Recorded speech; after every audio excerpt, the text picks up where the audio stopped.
자, 이번 시간에는 파트 2가 있죠. 그 자동차 기관 구조학이라고 하는 부분입니다.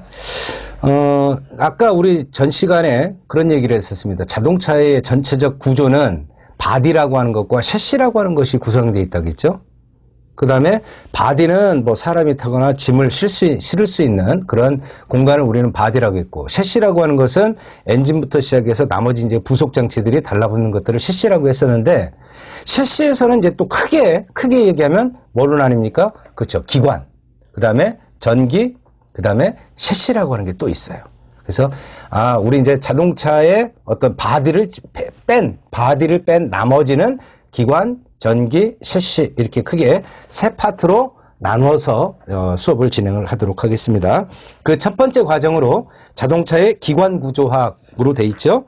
자, 23페이지에 챕터 1 엔진의 개요에 대해서 한번 보도록 하겠습니다. 자, 열기관이라고 하는 거에 정의를 내리고 있습니다. 열기관 어떻게 돼 있어요? 열기관이란 열 에너지를 기계적 에너지로 전환시키는 장치, 변화시켜주는 장치. 그러니까 우리 이런 거죠. 연소를 하게 되면 그때 뭐가 나옵니까? 열 에너지가 만들어지겠죠? 그 열 에너지를 기계적 에너지로 바꿔서 바퀴를 어떻게 굴려줄 거냐. 이것을 보고 우리는 열기관이라고 하는 거고, 그 대표적으로 뭐 있습니까? 엔진이라고 하는 것이 거기에 있겠죠. 그래서 엔진이라고 하는 것이 열기관의 대표적인 매체다. 열 에너지를 기계적 에너지로 변환시켜주는 장치, 이걸 우리는 열기관으로 정의를 하고 있습니다. 자, 엔진의 종류를 보니까 크게 두 가지가 있죠. 내연기관과 외연기관이라고 하는 게 있습니다. 외연기관 먼저 그림을 한번 잠깐 볼까요? 거기 그림에 보니까 어떻게 되어 있습니까? 어떤 뭐 석탄이라든가 나무 뭐 등등을 연소를 시키겠죠. 연소를 시키면 그때 열 에너지가 만들어졌죠. 그 열 에너지를 이용해서 뭘 끓입니까? 물을 끓이겠죠. 물을 끓이게 되면 그때 고온고압의 수증기가 나올 겁니다. 그 수증기를 엔진으로 집어넣고 엔진이 구동될 수 있도록 해주는 장치를 우리는 외연기관이라고 합니다. 연소실이 어디서 일어났어요? 연소가 어디서 일어났습니까? 우리 아까 연소실이라고 하는 거 배웠죠? 연소실 외에서 연소가 이루어진다라고 해서 외연기관. 그러면 내연기관은 뭘까요? 그러면 내연기관은 연소실 내에서 연소가 이루어지겠죠? 직접적으로. 맞습니까? 이게 이제 내연기관이라고 하죠. 그럼 외연기관은 우리 지금 자동차에서 사용합니까? 안 하죠. 그죠? 예전에 사용했던 어떤 뭐 증기기관들 또는 뭐 대형 선박, 증기 선박 이런 것들이 예전 우리 뭐 한 80년 1800년대 또는 1900년대 초 뭐 이런데 영화 같은 것들을 보면은 그 하얀 수증기 뿜어가면서 움직이는 뭐 증기 기관차라든가 이런 것들이 있었죠. 그런 것들은 외연기관이라고 하고, 우리 지금 사용하고 있는 것들은 전부 다 내연기관, 이렇게 이해하시면 빠를 것 같습니다. 자, 내연기관. 거기에는 대표적으로 이제 가솔린 엔진, 디젤 엔진 또는 아까 얘기했던 뭐 LPG 엔진, 뭐 여러 가지 엔진들이 있었습니다. 그죠? 그래서 이런 것을 연료를 직접 실린더에서 연소시켜서 연소하는 기관을 우리는 뭐라고 합니까? 내연기관이라고 한다고 했었죠. 자, 뒤로 한번 넘어가 봅시다. 24페이지. 엔진의 분류해서 연력학적 사이클에 의한 분류. 연력학적. 이거 좀 어려운 얘기인 것 같은데, 그냥, 이런 게 있다. 근데 이거, 등하시 하시면 안 됩니다. 굉장히 중요한 내용이에요. 연력학적 사이클에 의한 분류. 자, 크게 오토 사이클, 디젤 사이클, 사바테 사이클, 이렇게 있죠. 자, 먼저 첫 번째로 오토 사이클 한번 볼까요? 자, 오토사이클이라고 하는 말이 있는데, 오토사이클이라고 하는 것은 뭐예요? 이렇게 얘기를 합니다. 우리는 오토사이클을 일정한 최적화에서 연소하는 기관을 보고 우리는 오토사이클이라고 한다. 일정한 최적화에서 연소하는 기관, 오토사이클. 그러면 우리 이렇게 한번 볼까요? 압력과 최적과의 관계 그래프가 있습니다. 압력과 최적과의 관계 그래프 어떻게 나오냐면 이렇게 나오죠. 자, 여기를 우리는 압력 P라고 이야기를 하고, 최적, 이쪽은 최적 V라고 하겠습니다. 압력과 최적과의 관계 그래프, 이걸 보고 우리는 PV선도 이렇게 이야기를 하죠. PV선도. 그래서 자, 피스톤이라고 하는 것이 맨 처음에 흡입을 합니다. 흡입을 할 때 공기를 빨아들이겠죠. 그래서 압력은 일정합니다. 왜? 흡입 밸브가 열려 있으니까. 압력은 일정하고 최적은 어떻게 됩니까? 최적은 피스톤이 상사점에서 하사점으로 쭉 내려오겠죠. 내려옵니다. 내려오니까 이걸 뭐라고 그래요? 흡입 항정한다라고 이렇게 얘기를 하죠. 그래서 압력은 일정하지만 어떻다? 최적이 점점 커지죠. 여기 우리는 상사점 TDC라고 하고 여기를 하사점 BDC라고 합시다. 그러면 상사점에서 하사점으로 하강 행정을 하니까 최적은 점점 커지고 압력은 어떻습니까? 압력은 그대로죠. 대기압일 겁니다. 자, 그 상태에서 압축을 할 거예요.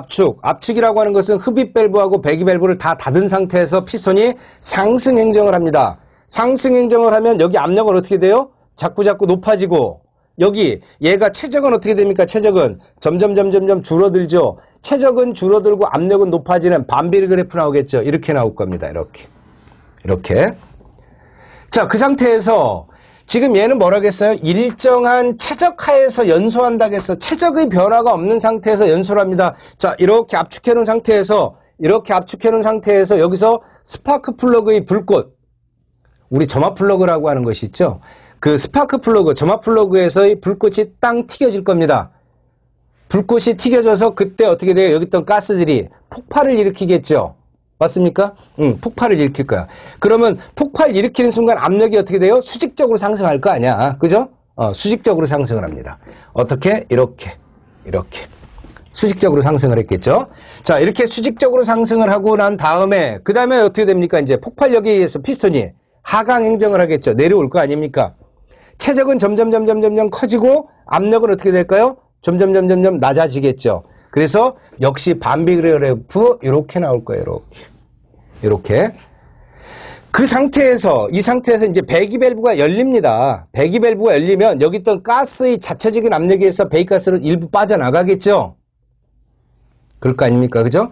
피스톤이 하사점으로 와 있는데 이때 배기 밸브 열릴 거예요. 배기 밸브가 열려. 왜? 여기 있는 배기가스 뽑아내야 되니까. 배기 밸브가 열리면서 어떻게 됩니까? 여기 있던 가스 자체적인 압력에서 일부 쭉 빠져버리겠죠. 이런 현상을 보고 우리는 블로우 다운 현상 이렇게 이야기를 합니다. 그럼 블로우 다운 현상이라고 하는 것은 이렇게 정의할 수 있겠네요. 배기 행정 초기라고 하는 말은 다르게 이야기하면은 동력 행정 또는 폭발 행정 말기라고 이야기할 수도 있겠죠. 왜? 폭발 다음에 배기니까. 배기 행정 초기에, 다른 말로 얘기하면 폭발 행정 말기에 배기 밸브 열리겠죠? 배기 밸브가 열려 가스 자체적인 압력에 의해서 일부 배출되는 현상, 이런 현상을 보고 우리는 뭐라고 한다? 블로우 다운 현상 이렇게 얘기를 하죠. 블로우 다운 현상.